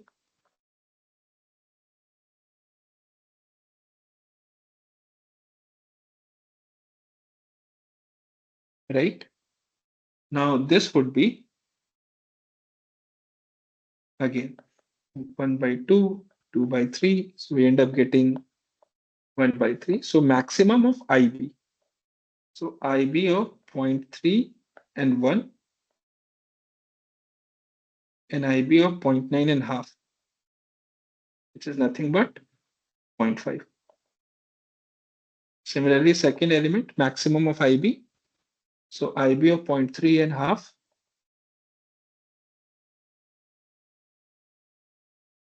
and IB of 0.9 and 1. Similarly, for the third element, maximum of IB, so 0.3 and IB of 0.3 and 1 by 3, and IB of 0.9 and half, so 0.9 and 0.5. So what is IB of 0.3 comma 1? So that's 1.3 maximum of 0. So I'm computing this max IB of 0.3 comma 1. So that's 1.3 minus 1, so 0.3. So this is nothing but 0.3. What is this? This is 0.4, I guess.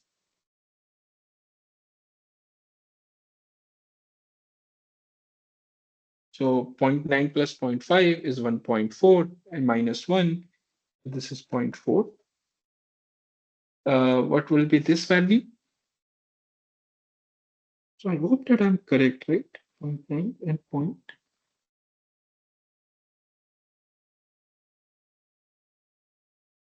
Yeah. So 0.9, 1.8. So this becomes 0 because 0.3 plus 0.5 is 0.8. 0.8 minus 1 is negative number and maximum 0, negative number is 0. Again, this is 0.9. This is 0.3 plus 1.3. So this again is 0.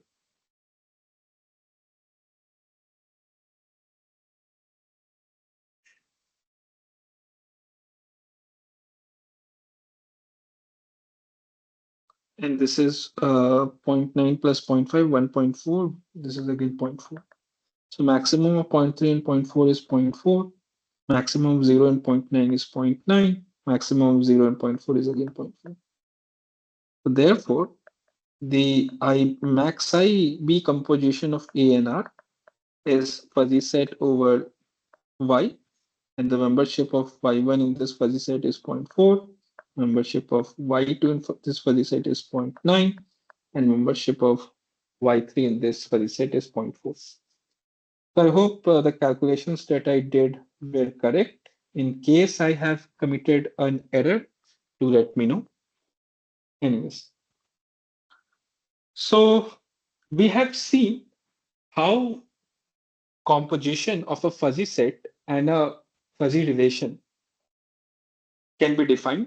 And when our underlying universe X and Y are finite, then how can we look at this row vector identification of A circle B as a matrix multiplication of row vector identification of A with matrix R? And you can do the same thing with maxi composition of R and B. So maxi composition of R and B, where R is a fuzzy relation from X to Y and B is a fuzzy set over Y, is defined in this particular manner, right? In other words, the membership of X1 in R circle B is this, and members all the way to X, the membership of Xn in fuzzy set R circle B is this. Now, in this part, we are going to consider column vector identification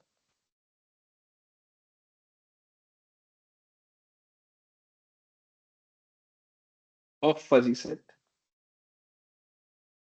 So B is a fuzzy set over universe Y, and Y has m elements. So therefore, it can be specified as a column vector consisting of m values, namely this. And R circle B, which is a fuzzy set over X with these membership values, can be specified as a column vector consisting of n values. Okay, so I'm considering the column vector identification. When we were composing a fuzzy set A with relation R, we were considering row vector identification. When we are composing relation R with a fuzzy set, we will consider the column vector identification. So anyways, this is how the column vector identification of B and R circle B looks like. And remember that this is how the relation R is defined. So nothing changes for for relation R. Now we know that relation R, this matrix corresponding to relation R is an n by m matrix, and we have a fuzzy set B, and fuzzy set B is over the universe phi, where Y has m elements, and we are identifying the fuzzy set B by a column vector which is of size m cross n. And it automatically means that if you do some kind of a special matrix multiplication, we'll get a n by m and n by 1 matrix. And an n by 1 matrix is nothing but a fuzzy set over universe X. So I hope you are able to see where I'm going. Let us multiply the matrix representation of R and the matrix representation of B. But instead of doing the ordinary matrix multiplication, which involves sum of products, I am doing max of I matrix multiplication. This is what we have done in the previous case as well, right? So the multiplication that we are doing is not changing. We are doing max of I matrix multiplication, I being a T norm. Now, if you do that, this is what you will get.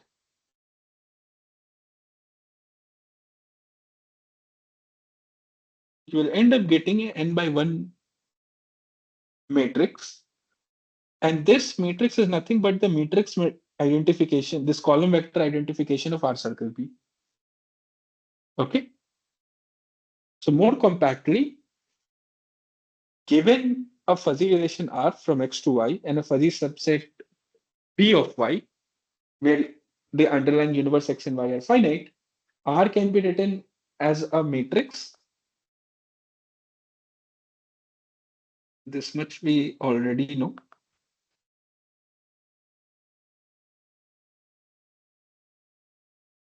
And the fuzzy set B can be identified as a column vector. This gives us a m by 1 matrix. And when you do this, when you multiply these two matrices, where you perform max of I matrix multiplication, you end up getting the column vector identification of R circle B. So let us quickly do a problem, and to make whatever we have discussed so far a little concrete. So our matrix R is going to stay the same: 1/2, 1/2, 1/3, 1/2. So I hope I am not committing an error here. Okay. And B here would be 0.1, 0.5, 0.7. Remember, we are considering the column vector identification. So R circle B is going to be R.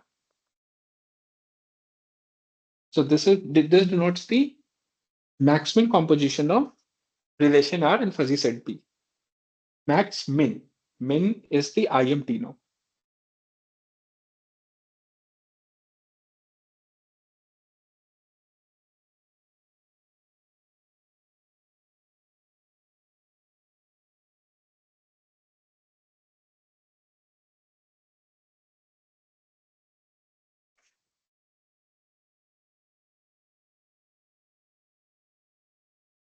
This is. So let us quickly evaluate it. What we will end up getting is a 2 by 1 matrix. So max of min. So max of minimum of 1 and 0.1, 0.1, half and 0.5, 0.5, 1/3 and 0.7, 1/3. Maximum of min. Min of half and 0.1, 0.1, 1 and 0.5, 0.5, half and 0.7, half, which is nothing but 0.5. Maximum of these three values is again 0.5. Maximum of these three values is again 0.5. So R of B, which is a fuzzy R circle B, which is a fuzzy set over X, admits this form. So membership of X1 is 0.5, membership of X1 is again 0.5, right? And let us quickly compute. So remember, the IB T norm is given in this manner.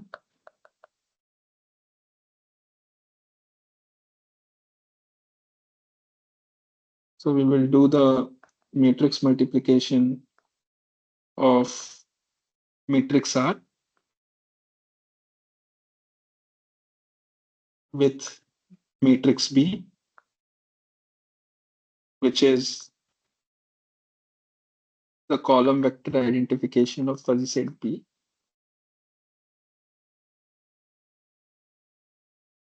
right? So again, uh, maximum of IB. So IB of 1 comma 0.1, IB of half is nothing but 0.5 only, so 0.5, 1 by 3 and zero point 0.7, so 1 by 3, 0.7.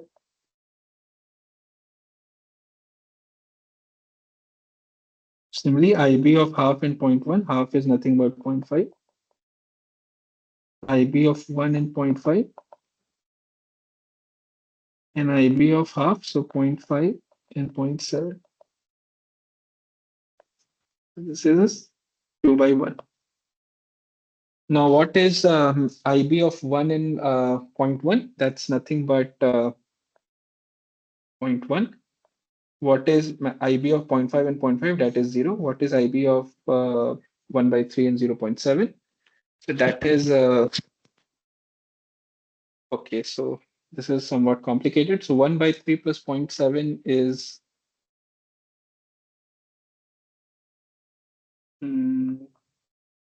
7 by 10 minus 1. So let us take LCM. 10 plus 21 minus 30. I should be a bit clear here. So 1 by 3 plus 0.7 minus 1. So 1 by 3 plus 7 by 10 minus 1, or in other words, 30.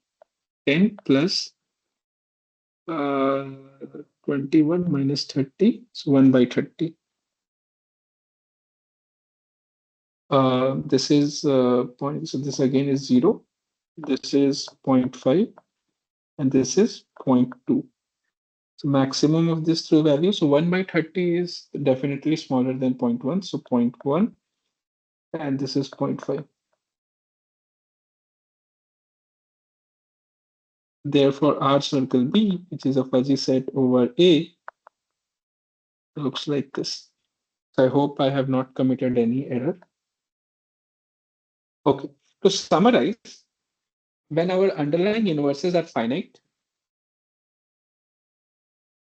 then we are able to do a bunch of things. We can construct, given a fuzzy proposition, if X is A, then Y is B.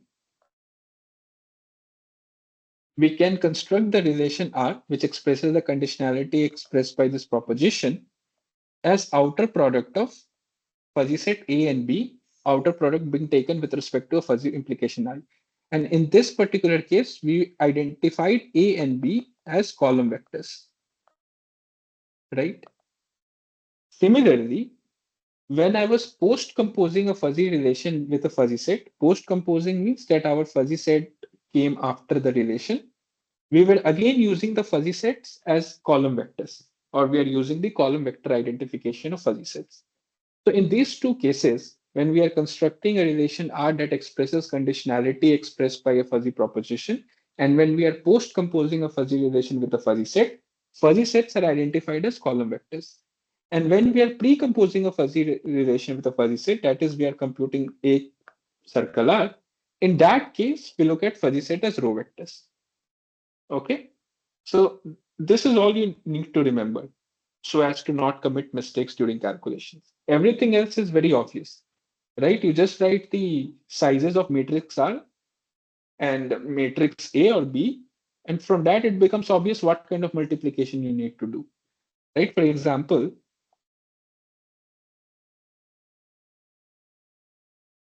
when A is given a fuzzy set over X. Now we know that R is going to be a n by m matrix. I need to compute A circle R.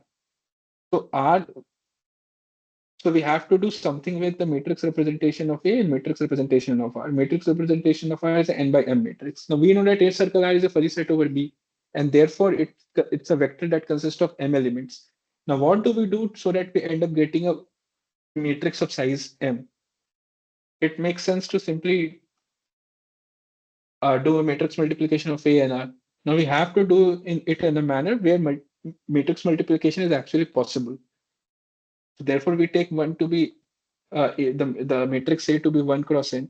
If we had taken matrix A to be n cross 1, then the matrix multiplication between this and R would not have been possible at all. Right? So similarly, when you want to compose B circle R, we know that it's a fuzzy set over A, right?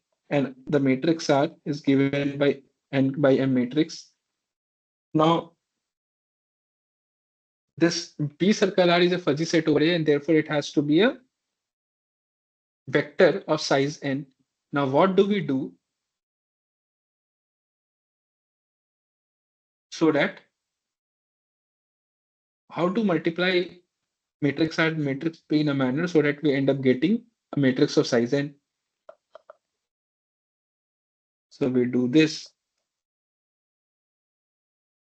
Now, if we had defined matrix B to be 1 by m matrix, matrix multiplication would not have been possible at all. So the point is, this is all you need to remember, and everything else follows naturally. Okay. So going back to the compositional rule of inference, given a fuzzy if then rule, we build our relation R using a fuzzy implication like this, where implication is given by an outer product of A and B. And given an input fuzzy set A, we infer the output fuzzy set B dash in this manner. And this is nothing but composition of the input fuzzy set A dash with fuzzy relation R. Take a moment to recognize this. This is nothing but composition of input fuzzy set A dash with R, right? So therefore, to summarize compositional rule of inference, we are given an if-then rule. We quickly build our relation R by taking outer product of A and B. And then given an input fuzzy set A dash, we infer B dash by composing A dash with R. That's all compositional rule of inference involves. Now notice that in order to build a relation R, we need a fuzzy implication I. So this is the first connective we are using. And in order to compose A dash with R, we are doing maximum composition, but we could have done maxi composition for any T norm I.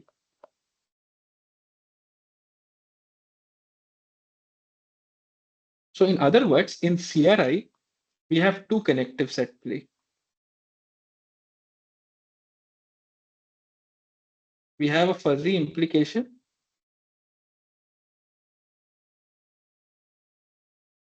and we have a T norm I. Now we know that we can reduce this two connectives into one. And how can we do that? We simply start with a particular T norm I. And from this T norm, I can obtain a fuzzy implication, namely the R implication induced by I. And I can use that to actually construct a relation R. So instead of making two choices, choice about fuzzy implication I and T norm I can only make, I can reduce this to one choice, namely the choice of selecting T norm I. And once we have selected T norm I, we can generate a fuzzy implication by simply taking the R implication, right? And this is actually very useful. What do I mean by useful? Using the implication corresponding to the T norm I is useful in many cases. I will cover one such case in a short while. So before that, let's do a model problem. We have a fuzzy if then rule. If x is a, then y is p. X and y are finite universes consisting of two and three elements respectively. A is a fuzzy set over x, B is a fuzzy set over y. We are required to use rack and back implication, which is given in this particular manner. And we're given an input fuzzy set A dash, and we're required to infer an output fuzzy set B dash using compositional rule of inference, the one that we just studied. So we quickly construct our relation R. That is given by outer product of A and B, right? Where outer product is taken with respect to this particular implication. And we are constructing relation R. Therefore, we will consider the column vector identification.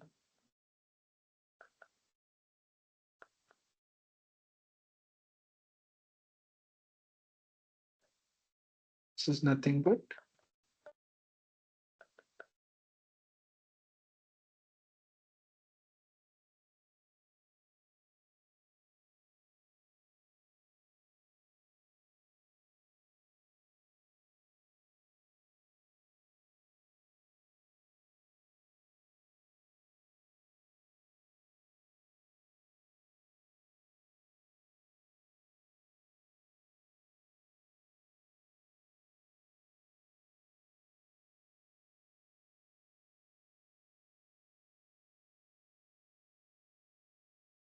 so 2 by 3 matrix.